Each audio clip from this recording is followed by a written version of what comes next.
வணக்கம் நேயர்களே.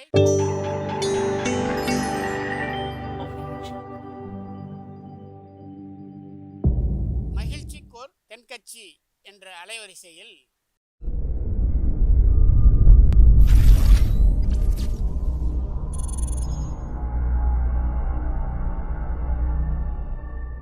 சிரிப்போம், சிந்திப்போம், செயல்படுவோம் என்ற தொடர் நிகழ்ச்சி தினமும் காலை 8 மணிக்கு யூடியூப் அலைவரிசையில் ஒளிபரப்பாகும் என்பதை மகிழ்ச்சியோடு தெரிவித்துக் கொள்கிறோம். ஒரு ஊரில் ஒரு பெரிய செல்வந்தர் இருந்தார். பணத்துக்கு பஞ்சம் இல்லை. அதனால் இந்த உலகத்தில் முடியாத காரியம் எதுவும் இல்லைன்னு நினச்சார். பணம் இருந்தாலே அந்த நினப்பு தானாக வந்துடும். அதனால் இவரும் அப்படி நினச்சதில் ஒன்றும் தப்பு இல்லை. அந்த ஊருக்கு குருநானக் ஒரு தடவை வந்தார். அவருக்கு இந்த செல்வந்தர் ரொம்ப பிரமாதமாக ஒரு வரவேற்பு கொடுத்தார். ஊர் எல்லையிலேயே எங்கள் வீட்டுக்கு வந்து விருந்து சாப்பிட்டுட்டு போகணும்னு கேட்டுக்கிட்டார். அவரும் சரின்னு ஒத்துக்கிட்டார். உடனே தன்னுடைய பங்களாவில் ஒரு பெரிய விருந்துக்கு ஏற்பாடு பண்ணார். குருநானக்கை அழைச்சிட்டு வீட்டுக்கு போனார். உட்கார வச்சார். ஐயா, நான் இந்த ஊர்லேயே ரொம்ப பெரிய வசதி உள்ளவன். என்னால் எல்லாம் முடியும். உங்களுக்காக நான் என்ன செய்யணும்னு சொல்லுங்கள். எதுவாக இருந்தாலும் பரவாயில்ல, எவ்வளவு செலவானாலும் பரவாயில்ல, என்னால் செய்ய முடியும். என்ன செய்யணும்னு சொல்லுங்கள், அது போதும், நான் செய்கிறேன் அப்படின்னு நான் ரொம்ப பணிவாக. இதை கேட்டதும் குருநானக் சிந்தித்தார் கொஞ்ச நேரம். அதுக்கப்புறம் தன்னோட சட்டை பைக்குள்ளே கையை விட்டு ஒரு பழைய ஊசி ஒன்று எடுத்தார். அந்த செல்வந்தர்கிட்ட கொடுத்தார். இதை பாருங்கள், இவ்வளவு தூரம் நீங்கள் கேட்குறதுனால சொல்கிறேன்.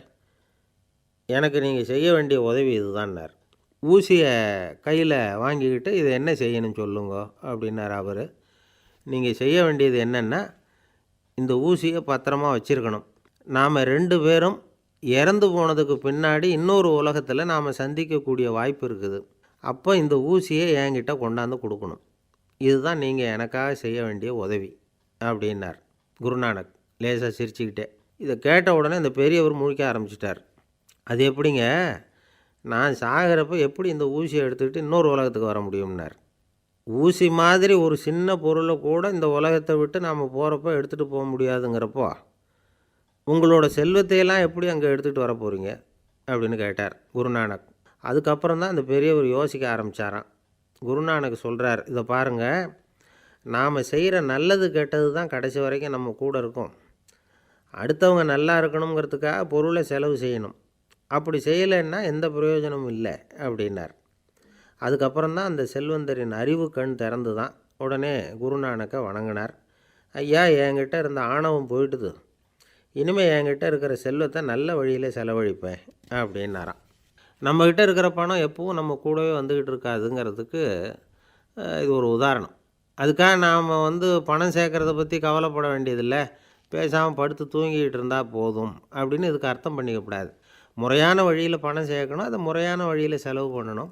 அதனால் ஏற்படக்கூடிய மன நிறைவு இருக்குது பாருங்கள், அது அனுபவித்தவங்களுக்கு தான் தெரியும். சொர்க்கத்துக்கு போகிறவங்க இங்கேருந்து பணத்தை எடுத்துகிட்டு போக முடியாது.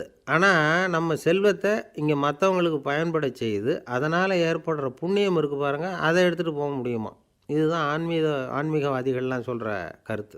ஜான் நியூட்டன் ஒருத்தர், அவர் சொன்னார், நான் எப்போவாவது சொர்க்கத்துக்கு போய் சேர்ந்தேன்னா அங்கே 3 அதிசயங்களை பார்ப்பேன்னார். என்னன்னு கேட்டாங்க. நான் யார் யார் இருக்க மாட்டாங்கன்னு நினச்சிக்கிட்டு இருந்தானோ அவங்களில் சில பேர் அங்கே இருப்பாங்க, அது ஒரு பெரிய அதிசயம்னார். சரி, அடுத்தது என்ன? 2வது அதிசயம் என்னென்னா, அங்கே இருப்பாங்கன்னு நான் எதிர்பார்த்த சில பேர் அங்கே இருக்க மாட்டாங்க அப்படின்னார். சரி, 3வது பெரிய ஆச்சரியம் என்ன அப்படின்னா, நான் அங்கே இருக்க பாருங்க, அதுதான் அந்த 3வது அதிசயம் அப்படின்னாராம். ஐயா தென்கட்சி கோ சுவாமிநாதன் அவர்களின் மகிழ்ச்சிக்கோர் தென்கட்சி தொடர் நிகழ்ச்சியினை கேட்டு பயன்பெறுங்கள். நிகழ்ச்சியினை பிடித்திருந்தால் உங்களுக்கு கமெண்ட் பாக்ஸில் உங்கள் கமெண்ட்டுகளை பதிவு செய்யுங்கள், ஷேர் செய்யுங்கள், லைக் செய்யுங்கள், கண்டிப்பாக சப்ஸ்கிரைப் செய்யுங்கள். நன்றி, வணக்கம்.